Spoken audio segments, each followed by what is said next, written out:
Hey y'all, welcome back to the channel. Alisa, doing it my way. It is Thursday evening. I got off of work not too long ago when it got me a turkey burger and just sitting watching TV, some videos, and YouTube and TikTok and stuff like that. And I decided to come on and do a video. I've been thinking about something throughout the day. I don't know how many of you are familiar or heard of the case that's going on with Alisa Good. She is I think she's 63-year-old grandma from New York who went to go visit a friend in Las Vegas about 11 or 12 days ago. I think she took the bus to Las Vegas and she's now missing. I'm not certain of all the details, but apparently she went to go stay with this guy, and I don't know if that's her first time staying with him in Las Vegas. I think I saw it somewhere where she stayed with him before. I don't know, I could be wrong. But apparently she got up one day and was supposed to go to CVS, and she never returned. Or at least, that's what he's saying. There was some discrepancies at first because it seemed like he waited 2 days to report her missing. But after listening to her daughter or her niece or something like that, they stated that that wasn't true, that that particular department closes at 5 o'clock. So he had to wait till like the next day, something like that. I don't know, y'all. But video footage now shows that she actually made it to CVS.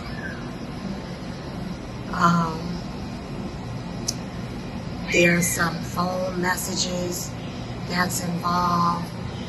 I don't know who received the phone messages from her phone asking for money, saying send money from Bitcoin or something like that, asking for money for gas. And I don't know if it's her daughter or niece, that made the comment. She doesn't have a car, so why would she need money for gas? But it seems like the Las Vegas PD are taking their time with finding out what happened to this woman. The last that I heard, I think her family is supposed to be going down there, to try searching and stuff like that. This video, or this, not the video, but it just hit home for me because number one, her name is Alisa, and she's from New York, and she's a grandma. And apparently she had problems with her knees or something. A lot of similarities, y'all. I think my immediate reaction was to judge, saying that she should have known better. Why would you get on a bus and leave to go see some, man in another state and stay with him? He could have came to you, or, all the what ifs. And then I had to stop in my tracks, because if my memory serves me correctly, when I broke up with my first husband, okay, I met a man from Baltimore. We met off of one of those phone chat lines. I remember those phone chat lines where you would just call and leave messages or talk or meet different people. I think it was the phone. I want to say, I don't think it was Black Planet. It was the phone chat line, and my name was Juicy69. Shame, right? But anyway, I met this guy who lived in Baltimore. I was living in Jersey at the time. And I think we had conversated for, I don't know, a month or so. And he did come to see me first, which wasn't long. Like, he drove from Baltimore to New Jersey, came to visit me. He stayed maybe like an hour or two, but wanted to, he was driving back home, but just to like see me in person, get a hug, all that. But y'all, not too long after that, my hot self took the Greyhound to Baltimore, left my kids with the neighbor who was a babysitter, and went to Baltimore for the weekend. I don't think anyone knew where the hell I was going. I had never been to Baltimore. I don't even know if I knew his last name. I might have did at that time. Pretty sure I probably did. But I couldn't tell it to you now. I don't know his last name now. But the same person that was judging Elisa, the same person that got her tail on the Greyhound to Baltimore to stay with a guy in his basement, and his mom and whoever lived upstairs.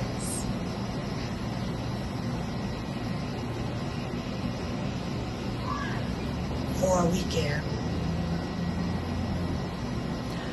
with nobody knowing where I was. Do you know how that could have ended? I know you know how that could have ended. Matter of fact,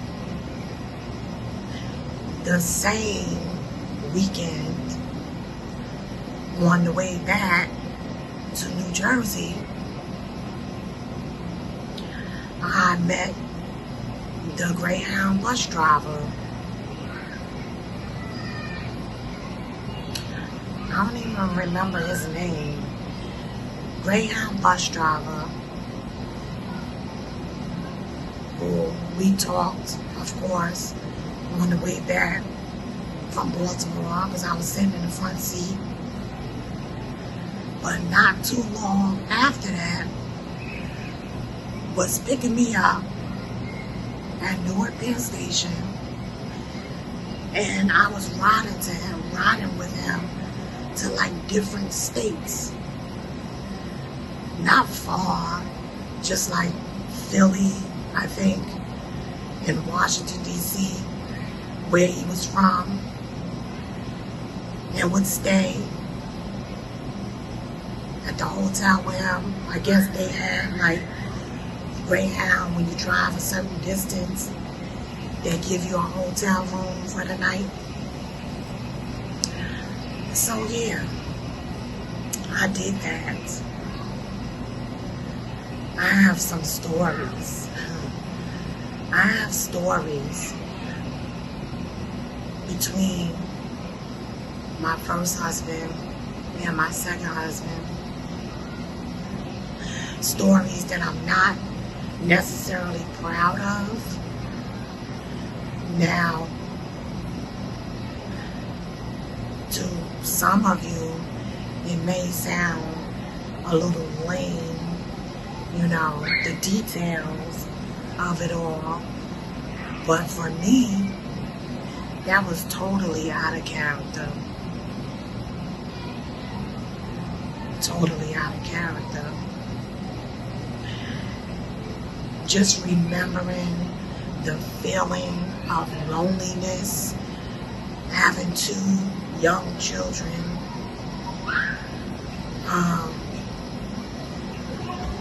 not being able to do much, go anywhere because you have the children, no help because, you know, my first husband basically wasn't shit. So I got over him, or tried to get over him the best way I knew how.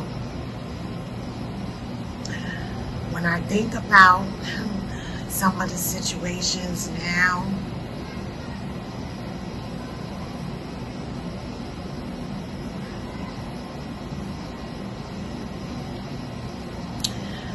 maybe not those 2 times, even though it could have been with Baltimore and the Greyhound bus driver. I mean, they turned out to be pretty decent, you know, guys. But I remember, like, there was this other one, and don't remember his name, but he would always try to like pick me up and take me to eat. But he would always try to get me to go back with him to like some hotel or something like that, which I never did. But at least at that time, I have an older goddaughter. She knew where I was, so I guess if anything, you know, jumped off. But shit, by the time anybody got to me, you know, and then, you know, just because I said I didn't want to go to a hotel, I'm in his car. Met him off the chat line.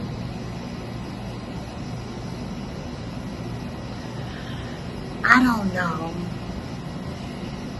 if, you know, all the details about Elisa, you know, I don't know if she was dealing with loneliness. I don't know if she was dating this guy or how long they've been dating. But us as women,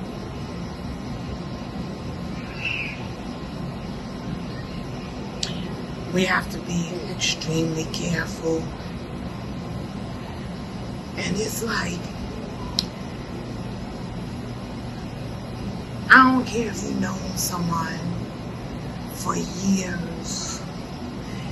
You never know when they're gonna switch up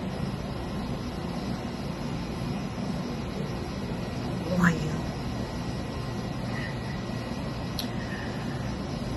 Like I said, I don't know all the details about her disappearance. I'm hoping that they find her, but don't let loneliness drive you to do things that are not normally in your character. Don't. I have a friend. She's a younger friend, way younger than me. I don't know.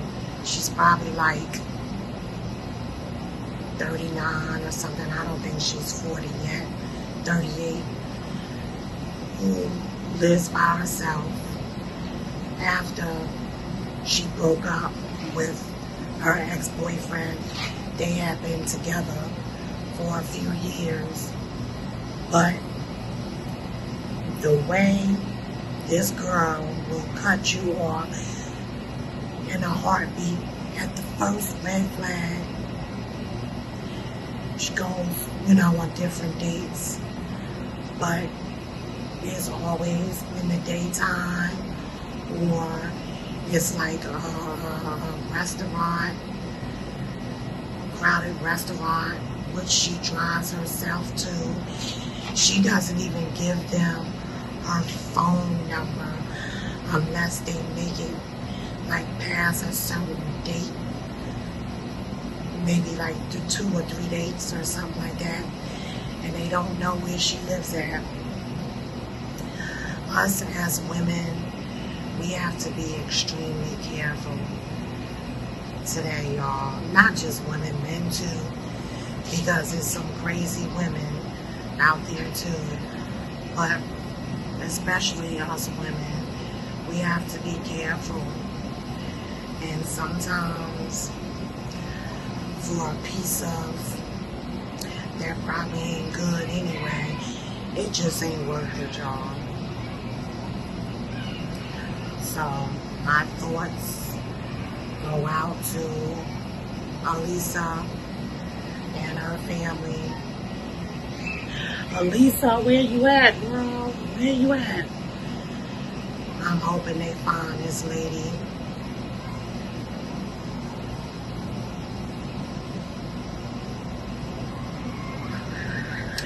It just bothers me so much because I'm like, that could be you. But at this age, probably not, but I'm not judging, because loneliness makes you do some stupid things. Don't let that be you. But I'm tired, y'all. I'm about to go inside and watch some TV until it's bedtime and do it all again tomorrow. Make sure y'all follow me down to the TikTok at New York City Girl, GURL. Thank y'all for watching. I'll see y'all in the next video. Bye. Bye. Thanks for watching.